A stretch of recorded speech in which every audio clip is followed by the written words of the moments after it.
Hello, my name is Jean-Pierre Lacroix, and I'm very pleased to have with us as part of today's session Chris Stamper. He's the former chief marketing officer and a senior VP at one of Canada's big five banks. Hey, Chris, do you want to introduce yourself? Yeah, thanks for having me, JP. Glad to be here. Looking forward to a very robust conversation about all of the shifts in the new world order. Great, thank you. And during this session, you'll see in your window, you can chat us, ask us some questions, and we're going to have some polls for you to participate. We want to gain your insights on how you feel the COVID-19 is impacting your business. So let me start by thank you for taking this time to participate in this webinar. And we've got some great insights that we want to share with you. So about 2 months ago, we had written a white paper on what we saw coming as a major threat to North America, which was a potential pandemic. And part of that was to start putting into place a review and some research on how consumers would react within the banking channel to a pandemic. And as it unfolded, unfortunately, it did happen. And 2 weeks ago, we were in field conducting this study. And I will share with you that we also recently conducted a similar study for the food service industry. And we've seen a significant decline on the level of optimism that we're seeing with consumers. But let me walk you through the key findings. Just a little bit about ourselves.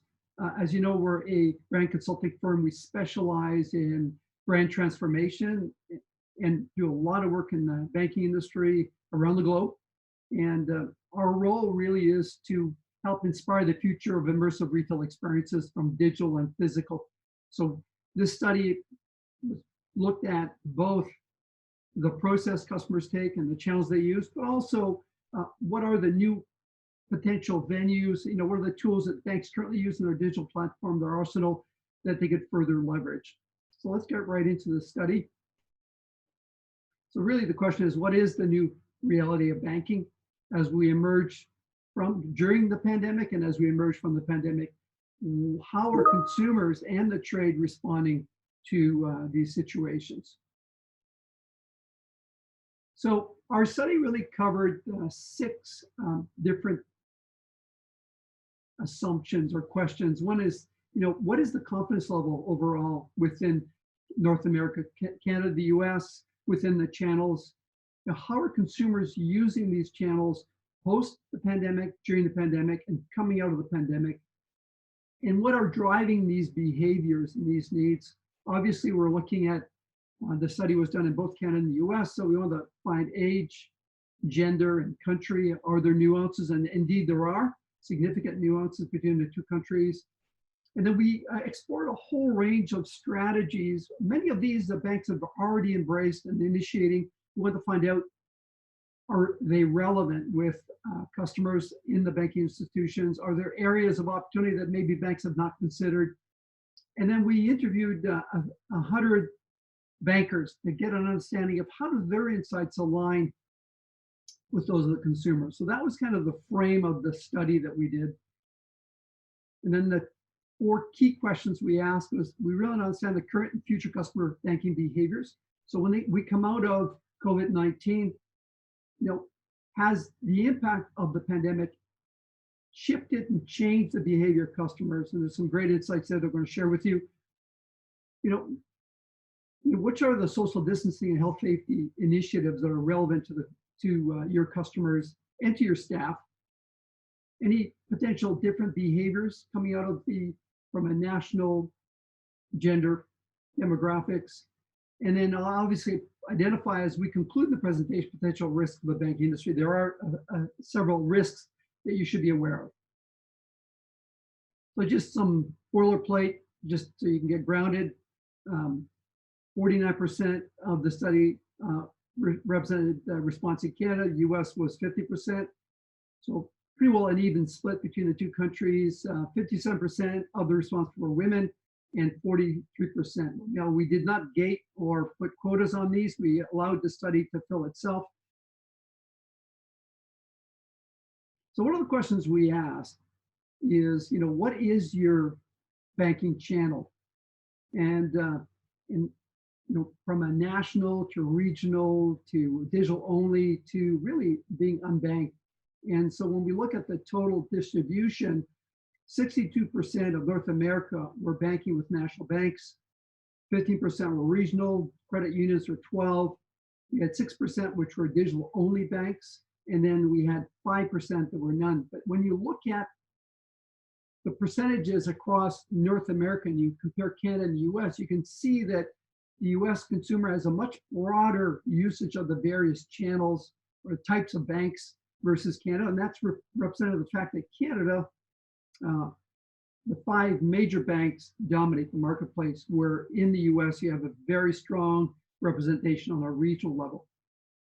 So we want to really look into, has this type of distribution of national banks impacted the banking network?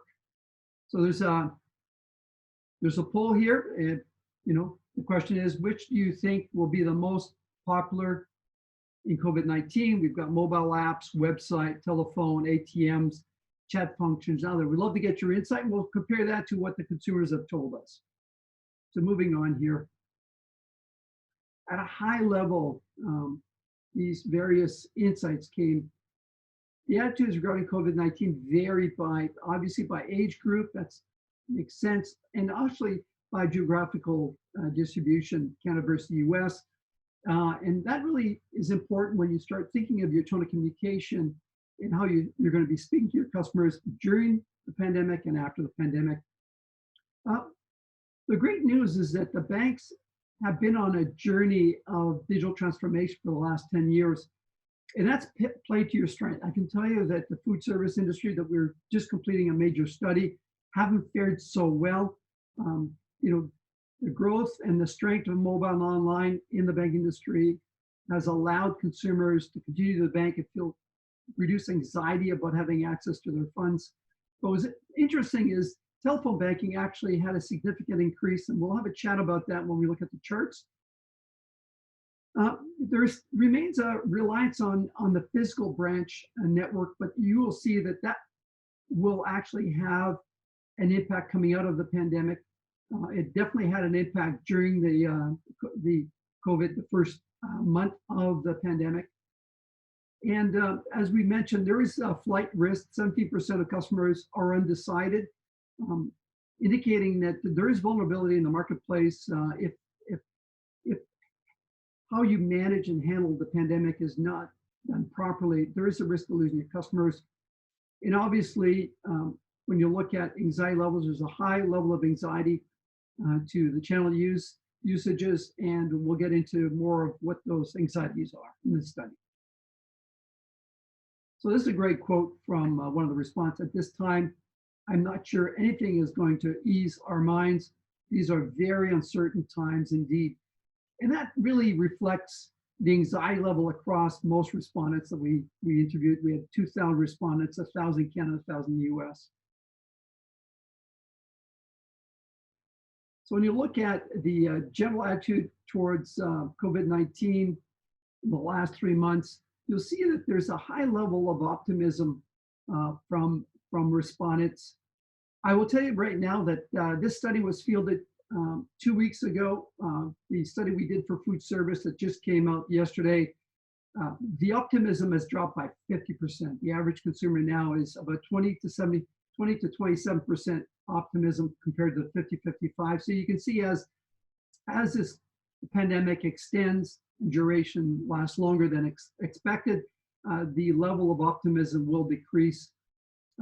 Ironically, the US is much more optimistic than the Canadian market by a slight margin, but when you combine both optimistic and undecided, you can see the US is much more optimistic in their view, and that reflects in how they respond to the survey also. So when you look at, who's optimistic, put aside geographical boundaries, and you see national banks and regional banks, customers within those channels, those institutions tend to be more optimistic, followed by credit unions. And then obviously the non-banks were the lowest from being optimistic about the outcome. That may represent socioeconomic factors, their level of income and their job security. As we know, there's had a significant impact. I think in the US today, there's 2 million or 20 million unemployed consumers, about 2 million in Canada. So when you look at the study and you look at, the level of response, it's important for customers that banks are viewed as supporting the community. One of the questions we ask is, how important is it to your bank supports your country during the COVID-19? And you can see here that how you conduct your marketing, how you conduct yourself in light of the community, how you support the community, how you support the elders, plays a really important role of the level of loyalty that those customers are going to have towards your financial institution. So a lot can be lost on how you're managing this pandemic during the crisis and how you're going to manage the pandemic coming out of the crisis. So there's something to keep in mind. Chris, do you have any thoughts on this chart? Yeah, it's an interesting chart, and it does reflect a lot of the work that I have done as well in terms of the decisions that the institutions make in the middle of the crisis will actually have full bearing on the decisions consumers make post-crisis. And so are you, as a financial institution, are you there to support your customers? Are you there to assist them in the times of trouble? And the consumers want to know that you will be there for them and you will be there to help them. And that will then impact the decisions that they're going to make in good times. And so that ability to support your country and support the consumer base is quite critical. Yeah, yeah. And we'll share with you some of the strategies that we explored as part of the study. When you look at that importance of commitment to the community, it actually plays a really important role with national banks and also credit unions. Obviously, credit unions are really tightly tied to the community, and so representing their members is really important. But the risk here is for national banks. They're truly put a large effort in supporting the community and communicating effectively what your institution is doing for your customers during the pandemic and coming out of the pandemic. And there were two things that stood out for me, JP, on this slide. And one is, I think, the link to your overall purpose and the purpose of your organization. And so, that purpose encompasses both what you do and how you treat your employees, in addition to how you support and look after your customers. And I think the decisions the institutions have to make have to have both of those at heart. I think the second thing about it is just the ability to be authentic. And so authenticity matters in the type of communication and the type of messaging you're delivering. And I think customers, in any instances, will see through a sell opportunity versus a true support opportunity. And I think it's important to remember that authenticity makes a difference. Absolutely. Those are great points, Chris. So this is a really important chart that I want to share with you. And I know on the poll we asked you, where are these channel preferences? After seeing these numbers, do you think that the channel preferences will continue post COVID-19? So what we've done is we asked a series of questions of what were the channels the customers were using prior COVID, during, basically at the moment of the study, and 3 months in, and then basically coming out of COVID-19 6 months out. What were the channel behaviors? And what is obvious here is that the physical channel, you can see, by the way, let me explain this chart because it can be confusing. This is a means chart, which means that the bottom, the closer you get to 1, the higher the importance of that channel is.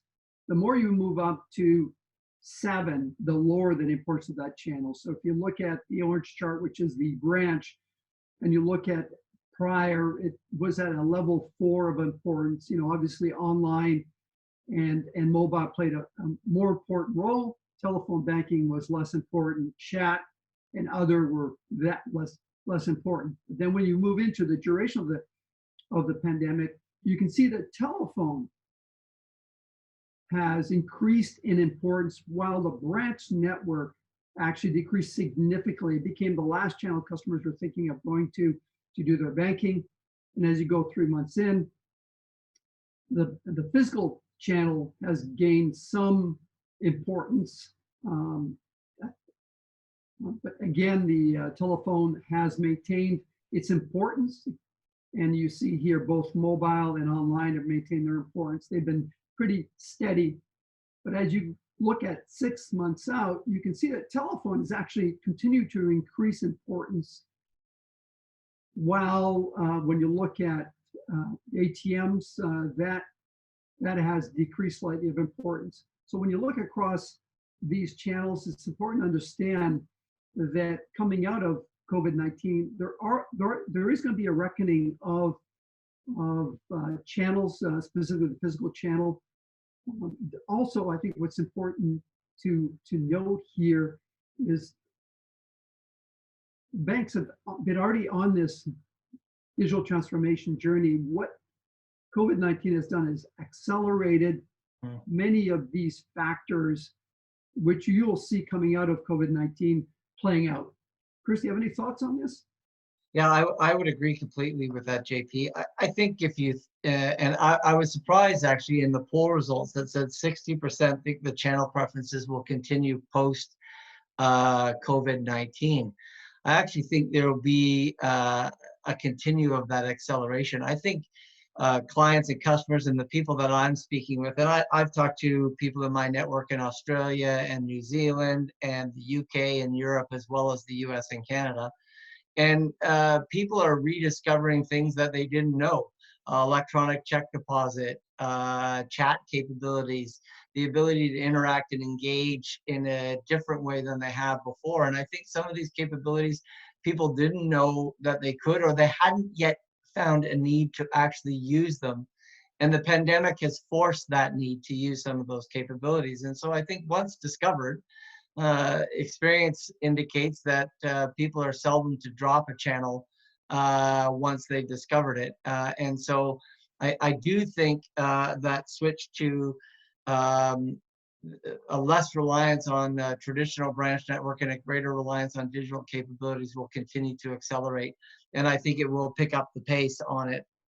And as you said, I think there are a number of things that financial institutions have been playing with for a number of years, whether it's digital sales capabilities or e-signature capabilities or remote workforce capabilities, that the pandemic has dramatically accelerated both a push on use, but a push on capabilities and strength in that capability. So I expect to see that continue. Yep. There's a question here from our audience. Do you think phone usage is higher because online and digital systems are not yet fully integrated? That's a great question, because we did a proud presentation to two banks, a large Canadian financial institution and a large US, one of the largest US banks. And we walked them through these studies to get their insights. And yes, the reality is that both banks saw a significant increase in their telephone banking, and it was due primarily because the consumers calling were asking for advice on how to use mobile and how to use online banking. They may have been following their investments, but now they had to deposit checks, or they had to shift balances from accounts. Something they traditionally did in the branch, they were now being forced to do it online. And that drove a lot of those activities to the telephone channel. I see that continuing as more and more, specifically as the pandemic duration extends. You see the phone line. And again, as you look at, and for every challenge, there's a silver lining of an opportunity, and that is, this is, as you go through your digital transformation, this is an opportunity to convert your customers to the online mobile platform, into the full range of services you provide digitally. because you have a captive audience now that are being forced, uh, not due to the banking network, but because of this pandemic, to change their behavior. So it's a really great opportunity to provide great customer service. Now, when we go to the next slide, I broke this down between channel behaviors in Canada and the US, and you can see that there are different behaviors. Canada's online usage slightly higher than the US. That's the black bar at the bottom. You can see in the US, it's shifted up and down slightly, but pretty well everything else, they're very similar in behaviors. The pattern follows both Canada and US. So whatever comes out of the pandemic or whatever happens in the next 3 months, I think you're going to see similar behaviors happening in both markets. I think one thing I'll build on your point, JP, and it will be an interesting outcome I want to pay attention to over the next 3 to 4 months, is the comfort that people now have with face-to-face video communication. And so like you're doing this webinar today, or like you've done with your friends and family over the holidays, a lot more face-to-face, whether it's Zoom, FaceTime, Messenger, digital communication. There's a growing comfort level with the ability to sit down and have face-to-face video conversations. And it'll be interesting to see that translate as a vehicle for contact center capabilities. So the ability to leverage that staff to deliver that unique face-to-face communication. And I think that's one of the things that people are missing, which is actually hearing the voice and having the reassurance of having a conversation with somebody. And right now they're using it over the phone. I think the future will be leveraging video capabilities to do a similar type of conversation. Absolutely, and we actually talked to that, Chris, later on. We asked the question about video ATM, so we'll share those insights with you. It's a great point. The question was asked, how does these channel preferences change by age groups? And what's interesting is that the ages 25 to 54, you witness here on these charts very similar behaviors. There's not a lot of difference happening within those age groups. However, the predator age groups, the 18 to 24 and the 55 plus, you can see significant changes of their behavior during the pandemic and post-pandemic. So understanding that both these types of consumers, these age groups of consumers, will have different needs. And this is talking to our point that how you communicate to these segments, age group segments, is going to be very important because their channel preference and their usage is quite different.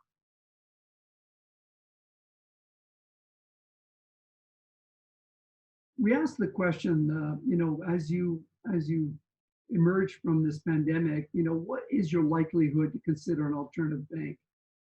And this mirrors a study we did, the stealth attrition study we did 2 years ago, where we asked the same question. And what we found out kind of mirrors here, and that is that digital-only consumers are much more apt to switch banks versus consumers who use all the bank's channels. But when you look at these charts, you can see that about 13% of the digital channel are considering a potential shift. In the physical, it's slightly less, it's 8%. But if you include the undecided, you can see the level of vulnerability that if financial institutions are not managing their communication with their staff and with their customers and demonstrating kind of empathy for their issues, that they are at risk of losing those customers. Chris, do you have any thoughts here? Yeah, I think that's very true. I think, people have time on their hands. And when you have time on your hands, it gives you an opportunity to think and reflect on things that you wouldn't have thought about on the everyday, whether that's your cell phone provider or your cable TV provider or the subscriptions that you have. I think financial services are no different. And so whether it's wealth or insurance or whomever, I think it will cause people to sit back and reflect and say, you know what, maybe I should be looking at this relationship. You may not act on it right away, but I think there is a period of time where people are thinking about, you know what, I'm gonna have a pause. And that's what I think people are doing. I don't think it will be dramatic, but I do think there is an opportunity in the market. Yeah, so Chris, there's a question from the audience. Do you think commercial banking and or investment services will shift more to digital video where majority of reps are remote and on the road as opposed to personal banking and branch are widespread across the board? What's your thoughts on that?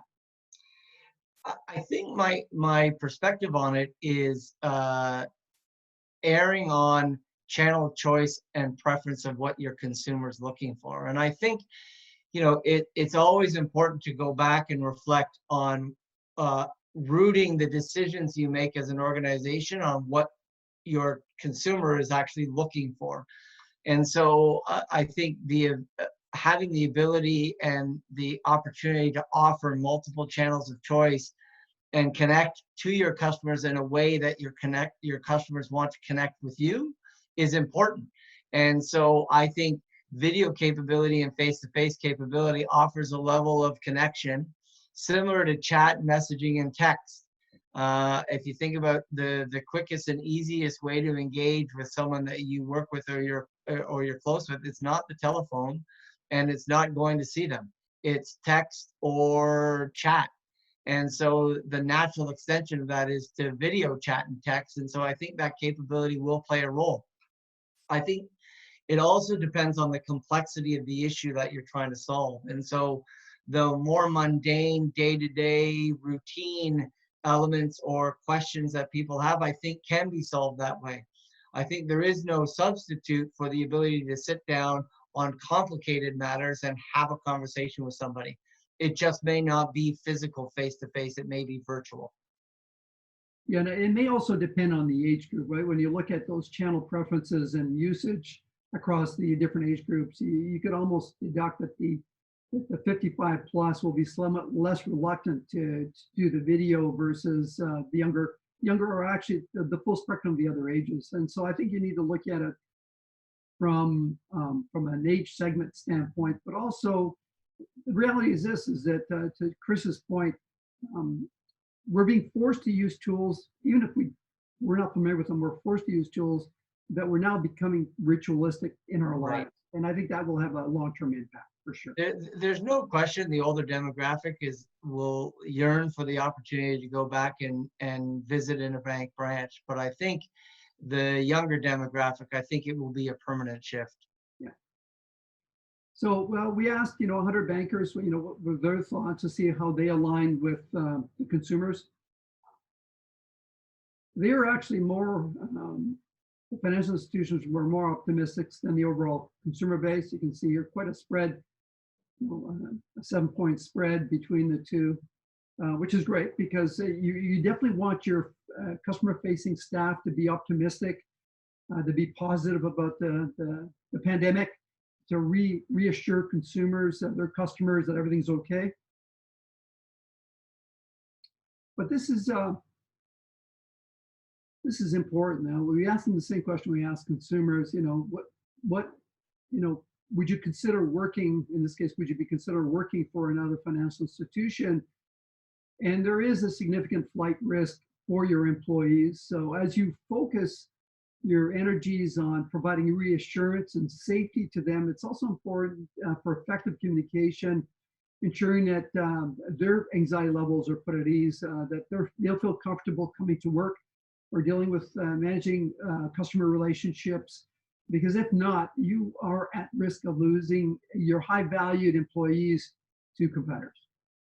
One of the things I talk about in some of the work I've done is protection.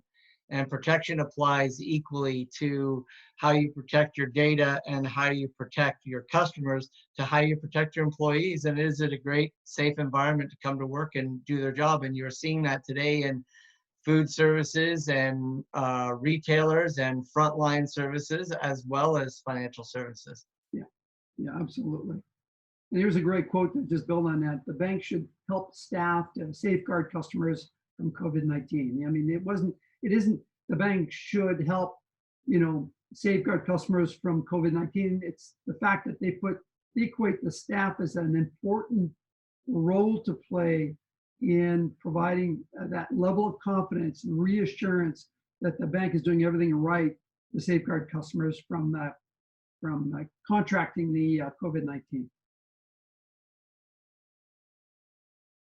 So I want to look at some other strategies. Now we're getting into the tactics of what we studied, and I just want to anchor these tactics and strategy based on our Omni experience model. We look at what are the customer needs and priorities, and what are your financial needs and priorities, and how do they impact the structure, the branch layout, service offerings, process, the customer journey, and message.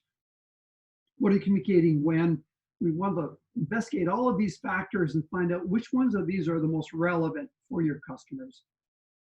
And again, this explains a little bit more about the process, the message, and the structure. So when you look at, we had a whole barrage of strategies. So obviously what's relevant and really important is this whole sense of sanitation, anything to do with the concern customers have of contracting the virus during a branch visit needs to be mitigated. And so you look at things like automatic doors play a really important role. And that has an implication moving forward. So if you're going through a branch transformation, pre-COVID-19, you wouldn't consider putting automatic doors. Now that is a must. You look at sanitation stations throughout the branch are really important. Things that you've already done, adequate separation between the customers. What was interesting was the separation between the customer and the staff played a lesser role. It was more the separation between customers and customers that were really important here across these strategies. Some other things we looked at was, the idea here, if you look at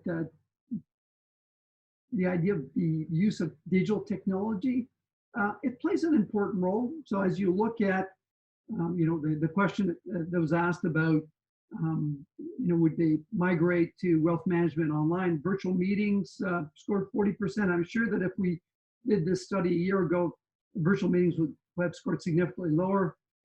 We also pushed the boundaries. We looked at facial recognition technology.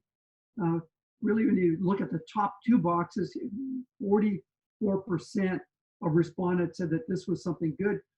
And then we pushed the boundaries even further. We said heat sensing device to identify potential ill staff or customers. A startling 37% indicated this was an important factor.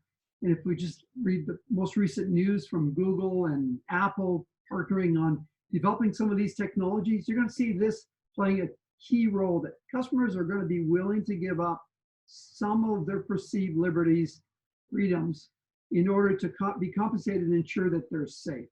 So these demonstrate some of the digital tools. Obviously, plexiglass bound between the customer and branch staff plays an important role. A lot of you banks have launched that, so understand that that's important. Being able to book appointments ahead of time plays an important role here through the app. Chris, do you have thoughts here? Yeah, I think all of those things speak to personalization and the ability to custom and tailor the experience uniquely to me. And so I don't want to be sitting around in a lobby waiting for 35 minutes for an advisor to be available. I want to be able to come in and come out and protect my interactions and the frequency of how I engage. And so I think you'll continue to see that. It, to me, is a more customized experience, again, respecting and being cognizant of my individual needs versus JP, your individual needs. And I think that will continue to be a theme that we're going to see throughout.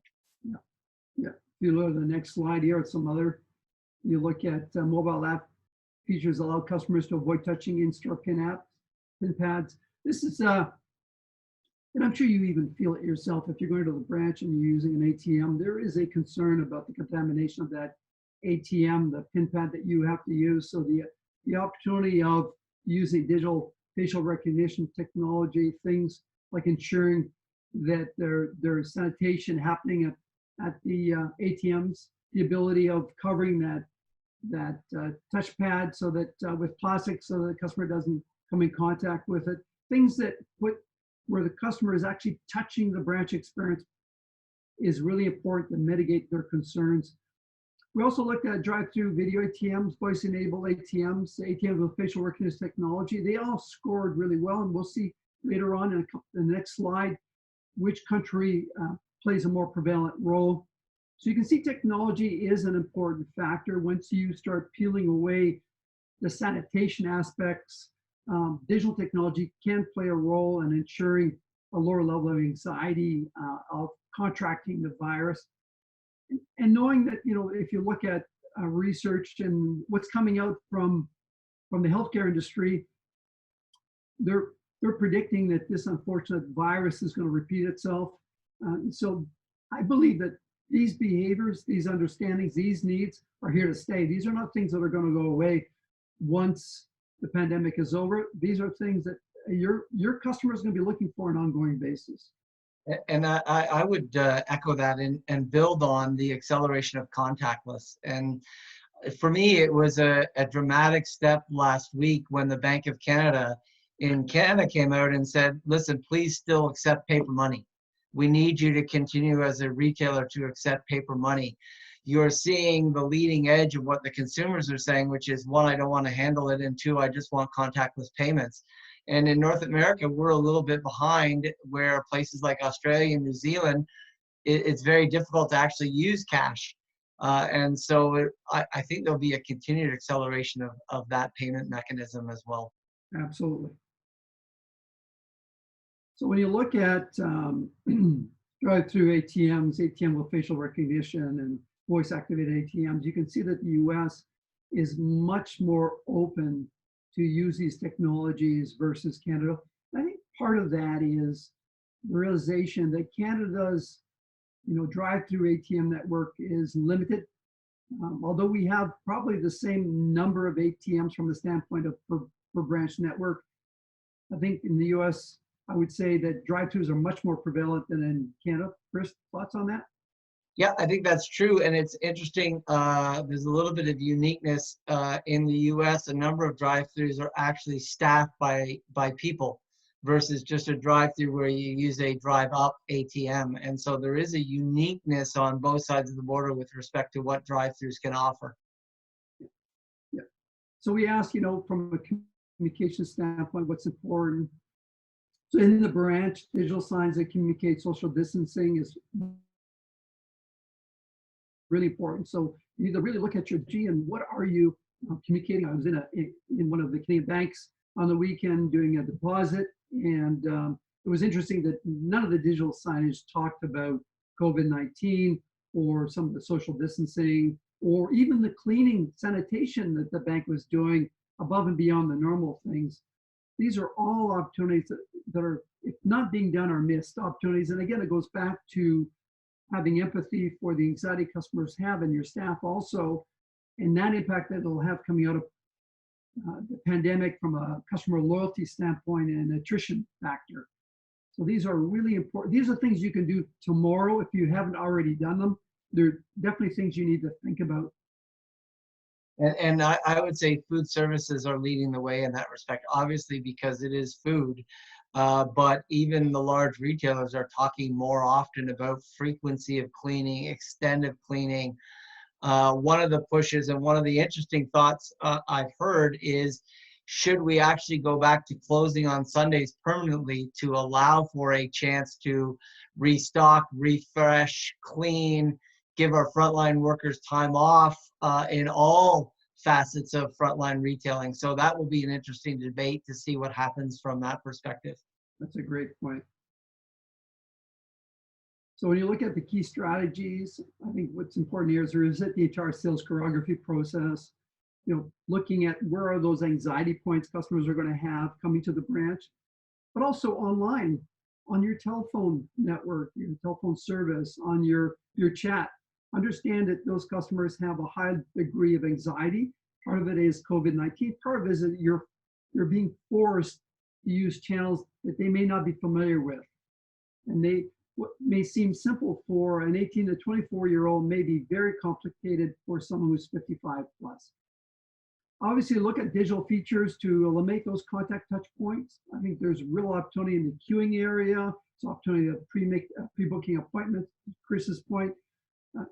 Think of your digital strategy now as an important facet of eliminating some of those friction points and anxiety points. I know a lot of banks have pushed back on digital queuing in their branches. It's You know, ironic that in China, every bank that we do has digital queuing. It's natural process. Hmm. You know, the ability of customers coming in and digital queuing using their mobile device is something that is coming, that needs to be adopted because it overcomes those anxiety points.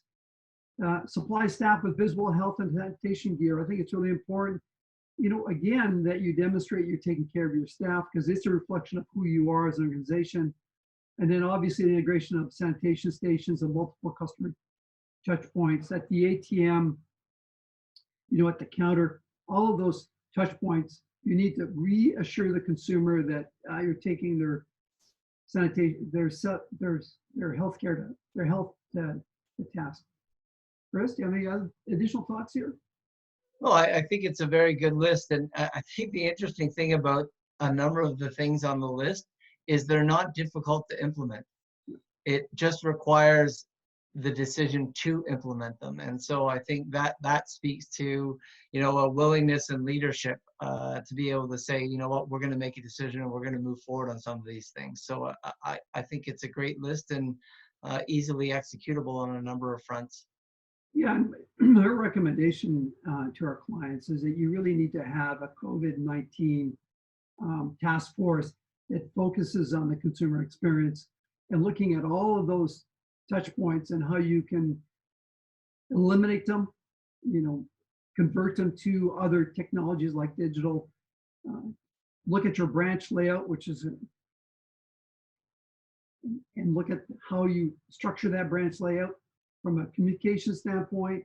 It's important to, if you have digital signage within your branches, to leverage those to communicate effectively. You should have permanent signage on the door at the ATM talking about the way you clean your branches, the level of commitment you have for your employees, and also ongoing communication with your employees. They're your frontline staff. They're interacting with your customers on an ongoing basis. It's important for them to continue to be optimistic and confident in being able to deal with customers who have a high degree of anxiety, who may be frustrated or angry because they're being forced to use or being challenged to use new channels. And so this is really important that the messaging is done effectively. It's interesting, in the food service study, which we unfortunately didn't include here, we looked at various social cause initiatives. And ironically, next to sanitation, demonstrating that you're committed to a clean environment, social commitment to the community played a critical role on building that brand loyalty and building those relationships with their customers. So I would guess the same could be said within the banking industry.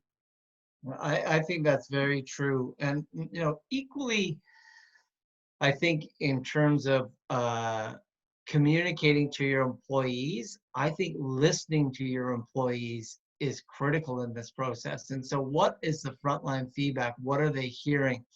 Do your employees have a vehicle or a mechanism to provide feedback back to the organization on the changing dynamics of what customers are looking for, how they're feeling, the interactions that they're having, and what they're needing? And so you need that two-way dialogue and that two-way exchange of information between your employees and the organization to make sure you're supporting the customers in the way that they want to be supported. Yeah, absolutely. At least to the last level of change structure. And I think at a very high level, the pandemic has accelerated the value and relevancy of the physical branch network. We recommend that you reevaluate who does the branch network bring great value, why, and how can you transform that to be more relevant. I truly believe that the branch network will remain an important facet of growing your business, but its role and value from a standpoint of consumer needs, customer needs, will shift dramatically. Obviously, implement strongly enforce social distancing within the branch, so permanent demarcation of where to stand. We've seen that in the supermarket industry. They were fast to respond to COVID-19 by having floor decals clearly identifying the distance. Customers have to space themselves both inside the store and outside the store. The same could be applied to the banking industry. As you look at implementing and renovating your branches. Automatic doors, really important. And obviously, plexiglass panels between the staff and the customers, you need to consider those as important facets for both the customers' safety, but also for the staff. And that's kind of rounds up. Chris, any other thoughts you have? No, I think, you know, it's a thought-provoking study, and I think it's very good information that participants can take back to their respective organizations and just push the thinking and push the dialogue within the organization on what are we doing and what are we doing immediately, what are we doing near term, and what are some of the broader implications for long-term strategy. And I think that's going to have a significant role to play, and this will help push that dialogue. Yeah. One of our clients asked us, you know, do you believe that the pandemic and what you see here as patterns will continue the shift channel usage and behavior for each of those channels? And I would say absolutely. Banks are already on that digital transformation trajectory. What the pandemic has done is accelerated those channel behaviors and put some of them under a microscope. You know, I think telephone banking was something, you know, stealth attrition study 3 years ago was actually shrinking, and you can see here grabbing a lot more consumer attention and usage. I think you're going to need to rethink your telephone customer service lines. You're going to need to rethink what the role they do as part of your digital transformation. But the biggest impact will actually be your channel, your physical branch network. And you really will need to evaluate what we've been proposing through our next branch study that we did 2 years ago. You can download from our website, where banks need to move from transactional to an ecosystem. And banks, and a few banks in the world are actually embracing that strategy. It's something that is going to be accelerated with this pandemic. So I'm going to open up here to the panel. If you have any questions for Chris or myself, there's a question box there. You can type us questions. We'd love to respond. And by the way, this study is available. Our office will be emailing you the full report. And if you need the actual tables of the report, we're happy to share that also. So any questions? Here we go. Do you think there is an advantage, disadvantage for large or small banks either way? Chris, your thoughts? Well, I think that there is an advantage for local. And so I think both small banks and large banks can deliver on local. And so I think that matters. And so the ability to have a connection in your local community and understand your needs in your local market. You know, the needs of a customer in Texas are very different and have different implications than the needs of a farming community customer in the Midwest compared to someone in the Northeast. And the same applies to Canada. And so I think there are unique opportunities in terms of scale and the ability to ramp up that large institutions might have.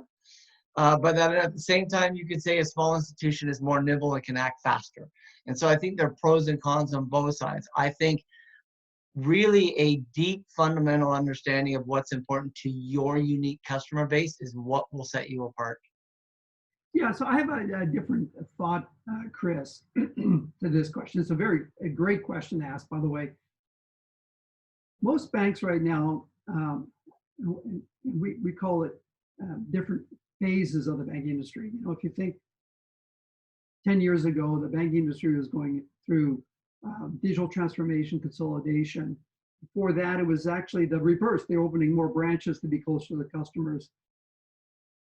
The current phase we're in is what I'll call centralization of power. In other words, I'm sure, Chris, the bank you work for, you know, they went from strong regional representation by EVPs to now bringing all of that clout in that thinking to a centralized for efficiencies and operational savings. We're seeing that this COVID-19 is going to force banks to rethink their structure from a hierarchical standpoint, giving the regions more autonomy. What's happening in Vancouver is very different than what's happening in Quebec, or what's happening in New York is very different than what's happening in Detroit or in Atlanta. And being able to respond to local needs is really important. As you see in the study, it's really important have empathy and support the local community as part of COVID-19. So I predict that banks are going to not only rethink their channel strategy and rethink their physical strategy, branch strategy, they're also going to rethink how power is distributed and the ability of the local branch network to be agile and nimble. So we are in violent agreement. Local matters. I could not agree with you more. Yeah. Good. Good. Great. You scared me there. No, that was my point. Local matters. I think, understanding what's unique, as I said, in the different parts of your community is what drives the difference. Yeah. I think smaller institutions have an inherent greater ability at local because they're more connected to their local communities by definition. It's the opportunities of the larger players to actually be more local in how they approach it. Great. Any other questions from our audience?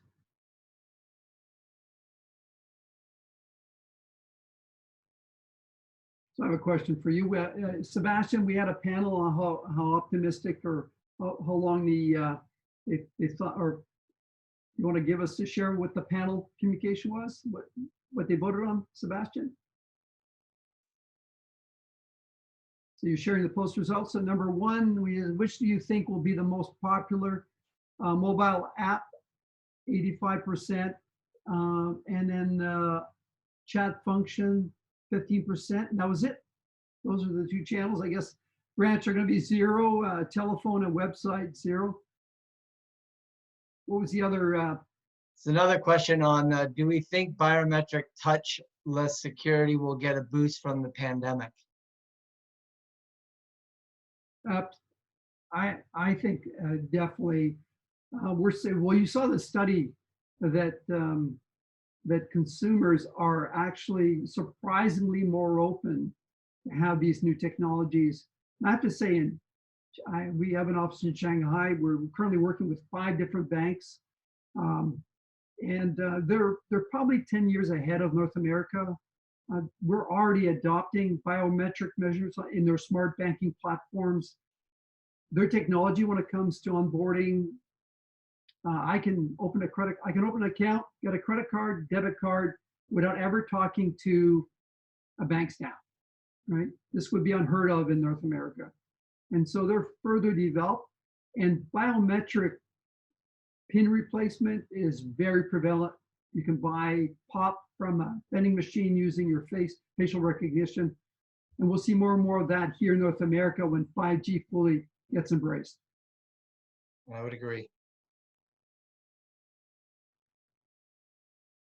If there's no other questions, what I'll do is we'll wrap this up. I want to thank you for participating in this session. I hope we've been able to share some insights on probably a checklist of the things you're currently doing and the value it brings to your customers, and maybe some insights on things that maybe you're considering or had put on the back burner that you need to now put on the front burner. I want to thank Chris Stamper for joining us, bringing his banker hat perspective. Chris, do you have any closing comments? No, thank you for the opportunity and the dialogue, and feel free to reach out to or connect with me on LinkedIn if you have any additional questions. But I do think there's a new future ahead for everybody, and I think the time is now to actually accelerate the planning for it. So it's great timing to be able to have the dialogue. Great. Again, thank you very much. This report we will email you, and you can also download it from our website. I actually invite you to join our food service study, the webinar, which we're going to be hosting on April 30th. You may find some additional insights on consumer behavior and attitudes. And then we're doing a third one on these consumer packaged goods, and then one on retail in May. Similar format, looking at what are the behavior, channel change, attitudes, and we'll be able to track over these 2 months what are the level of optimism consumers have. So come back to our website. Please download Stealth Attrition and our book on the future of retail banking. There's some great insights there on the value branches play. Anyways, thank you very much for your time. And I hope this session was very helpful for you. Thank you. Thank you. Have a great day. Yeah, thanks, Chris.